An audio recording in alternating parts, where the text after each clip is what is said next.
Good. For once, you brutes managed to escort a prisoner to me without too many visible bruises. Color me impressed. Set him down there. You may unshackle his wrists. I doubt some scruffy street urchin poses much threat to me, even with his hands free. Good. You're dismissed, both of you. Leave us alone together. Did you not hear me? I said leave us. I trust you don't need reminding how much your Empress hates having to repeat myself? Permit me to sincerely apologize for any rough treatment you may have received at the hands of my underlings. My palace guard is hardly staffed by the brightest or gentlest creatures, I know, but they're quite effective at knocking heads together, so I keep them around. Good help is so hard to find, wouldn't you agree? Well, I suppose I shouldn't ask you. You don't look like the sort of person who's ever had a servant. In any case, let's proceed to the reason I summoned you here, to my chambers. Who are you, and what brings you to my domain? Oh, your Empress just asked you a question. If you know what's good for you, you'll answer quickly and truthfully. I'm known for many traits, but patience has never been one of them. Who are you?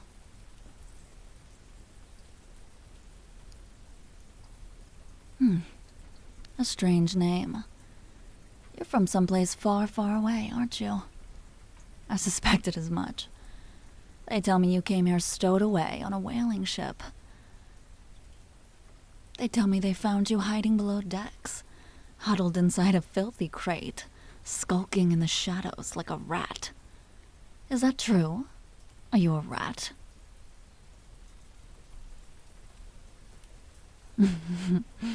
Oh, really? Are you quite certain of that?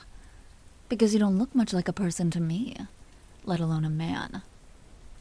You look like a frightened little animal, cowering here in front of me, afraid to so much as meet the eyes of a woman he can sense instinctively is in every possible respect his superior.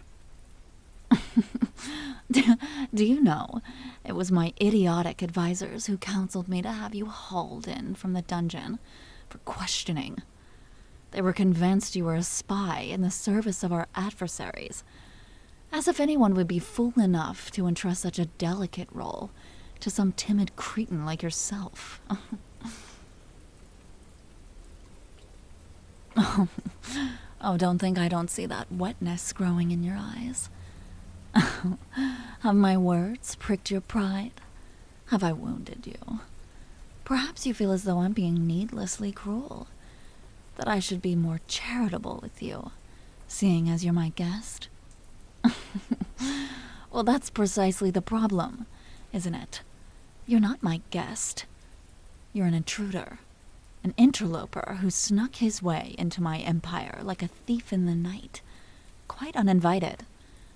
You're only receiving the degree of courtesy which befits such a person. Yes, you heard me correctly. My empire. Surely you recognize my face, no? Think hard. Is it familiar? Have you seen this stately visage before? Perhaps rendered not in flesh, but in stone or white marble, or oil paint, on one of the majestic statues or portraits or tapestries lining the walls of this palace? Why, there are so many of them. You must have glimpsed one or two as they marched you down the halls. I suppose I can't entirely fault you for not seeing the resemblance sooner. Talented as my artisans are, no artwork in the world could do justice to the real thing. Though I suppose it would be rather impolite now that you've introduced yourself for me not to return the courtesy.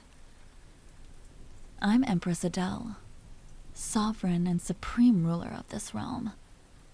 All that you have seen since you arrived on those shores, every regal balustrade and balcony, every lustrous jewel and gemstone, every common man and mouse belongs to me. And that includes yourself.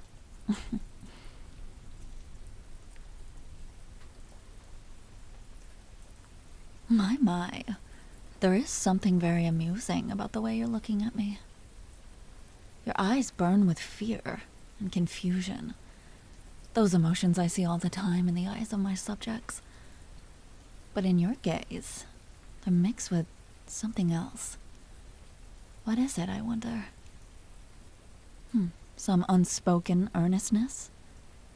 Perhaps a latent, involuntary sense of gratitude that someone as radiant and beautiful as myself is so much as glancing in your direction, let alone speaking to you. That some inconsequential little ragamuffin like you, somehow, some way, through some fickle twist of fate, ended up slouched at the feet of an empress. Or is it desire?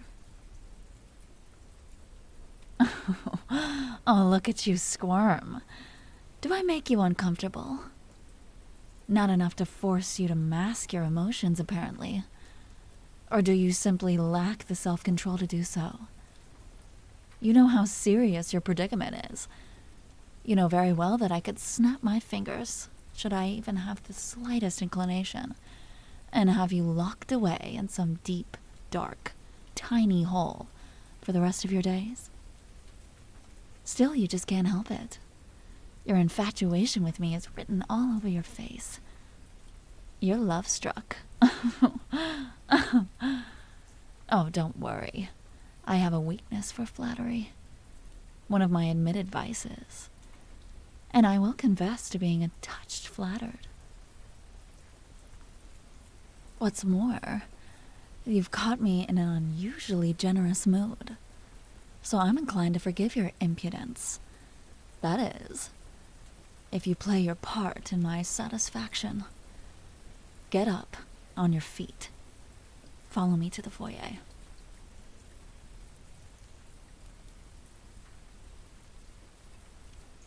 Sit down in that lounge chair. Yes, you have my permission. Go on.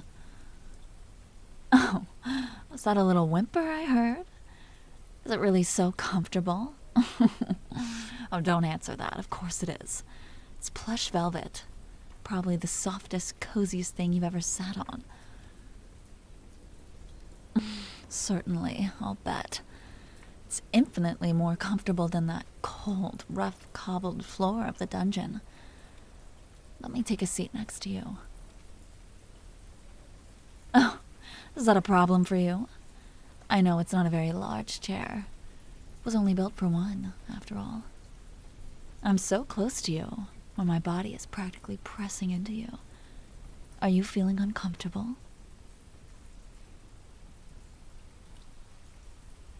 No, that's the right answer. Of course you aren't. Good boy. You know, I was initially planning to bring you up here for a quick chat, to appease my advisors, and then throw you back down there. But now, against my better judgment, I'm beginning to think I'd like to get to know you better. There's just something about your demeanor I can't help but be fond of, even when that demeanor manifests in such a small, pitiful vessel. Would you like to share a meal with your Empress? You look unsure, as though you're wondering if this is all some elaborate trick. Oh, it's awfully cute, I'll concede to that. But no tricks, no traps. My offer's perfectly genuine. Though, of course, no one's forcing you to accept. It's entirely your choice. If you prefer, I can always just call for my men and have them escort you back to that little cell I dragged you out of. And you can dine on whatever maggot-ridden gruel they feed you down there instead. That's what a rat would choose, I suppose. Dining on dirty scraps in the dark. But you said you weren't a rat, right? That's what I thought. But that's not what you need to say. Yes, what? You say yes, Empress. And try not to stammer next time. Good boy. You're a quick learner. You might just have your uses after all. Here, you may finish what remains on that plate. You interrupted me in the middle of my dinner, so there's a fair bit left to eat. Oh, no. Don't apologize, darling. Though I do appreciate the impulse. That servile tone suits you. I'm glad I had you brought here, truth to be told. I was dreadfully bored before. But now I have a new plaything. That's always a delight. Oh, what's that bashful look? Do you not like being called a plaything? Or are you just too shy to admit that you do like it? Either way, you'll do well to get accustomed to the title. It's simply the truth. I don't know what backwater you crawled out of, nor do I care. But you're in my world now, and everyone here is my plaything. It's only that some are more treasured than others. However, that need not be a bad thing. I treat my pets well, as long as they play their little roles and keep me entertained. You only have cause to be worried if you disobey me. I confess, I have a bad habit of breaking my toys when they fail to amuse me. Oh, but I'm sorry. I didn't mean to scare you. I can see I'm putting you off from your dinner. Don't be frightened. There's nothing to fear as long as you do as I say. Go on, take a bite. You'll love it, I promise. It's braised sunfish, with lemon and clover. Only the freshest, juiciest catch from the fishmonger's morning harvest, prepared painstakingly by my personal chefs. That particular specimen would fetch a pretty penny at a market. Come to think of it, it's probably worth a good deal more than any food you've ever eaten. But here you are, enjoying it free of charge, as my treat. There are benefits to sharing the company of an Empress. If you serve me well, you'll come to learn that soon enough.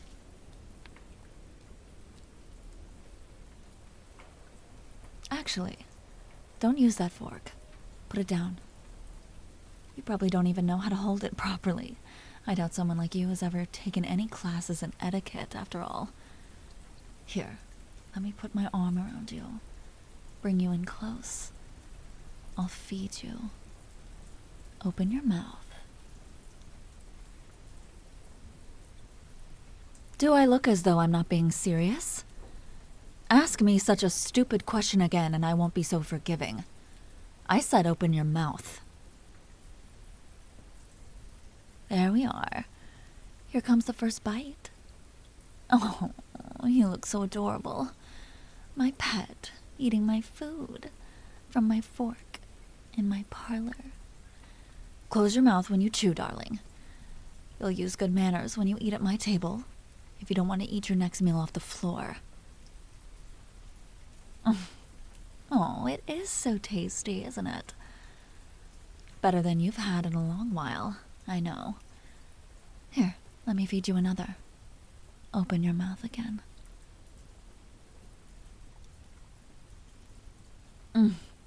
It's just delightful watching your expression while you eat. You're so hungry. I can tell you love nothing more than to tear into that sunfish with both hands, scarf it all down like a rabid animal. But you won't. Because you know you have to be a good boy for me. And that means, while you're here, you won't behave like an animal. Unless, of course, I decide I want you to.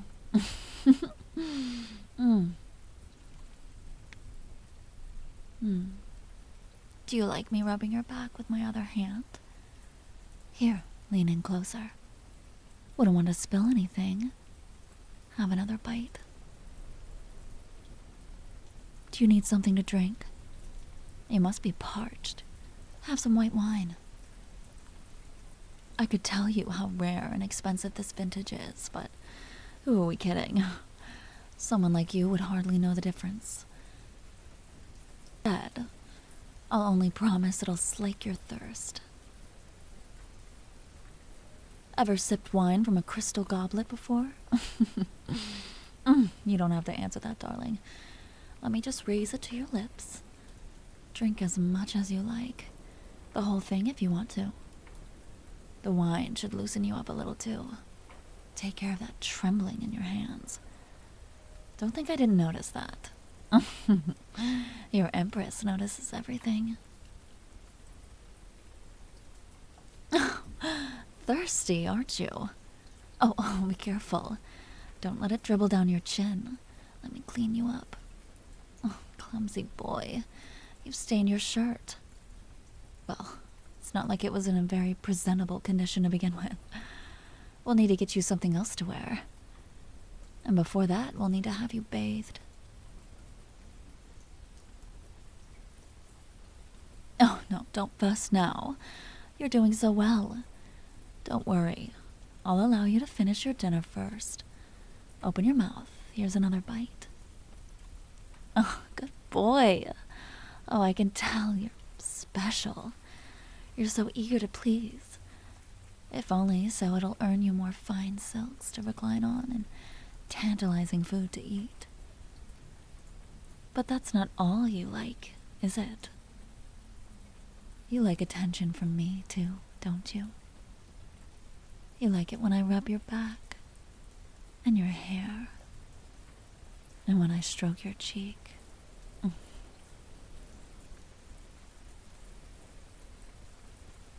Now, don't bother being shy and looking away.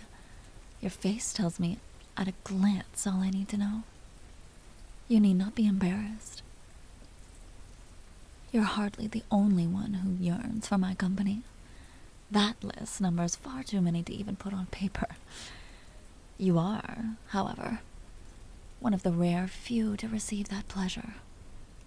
I only hope you're capable of appreciating how lucky you are that I've taken an interest in you. Oh, perfect answer. Yes, Empress, indeed. You are a quick learner. Until now, I was debating it in my head, but I think I've made my decision. I'm gonna keep you. You're gonna be my new project. Do you know what that means? Oh, of course not. You don't know anything yet. It means I'm going to fill that empty head of yours with so many wonderful things. And if you behave and please me, maybe I'll fill your hands with a thing or two as well. It means I'm going to take care of you. I'm going to have you cleaned up and made prim and proper. You're going to learn to serve me just as I want to be served. Don't speak. Just have another bite. Oh, actually, you'll eat it directly from my hand this time. Oh, you look a bit uncertain. Are you reluctant to eat from my fingers? No. Oh, no, of course you're not. There you go. Eat it all. Good. Consider this a microcosm of our future relationship. I'll hold you close and feed you the most extravagant treats. And in exchange, you'll be good and loyal and obedient. Does that sound like a fair trade? Oh, come now. That didn't sound quite enthusiastic enough. Convince me.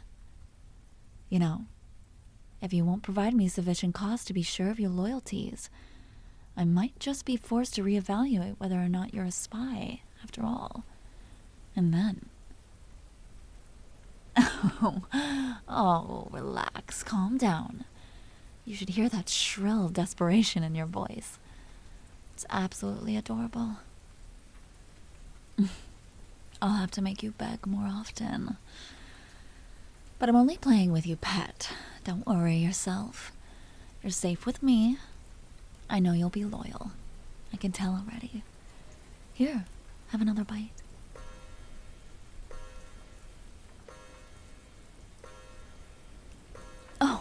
My, it's grown quite late, hasn't it? After you finish your dinner, we'll retire. Yes, I said we. You didn't think I'd be cruel enough to send you to sleep down in that cell again.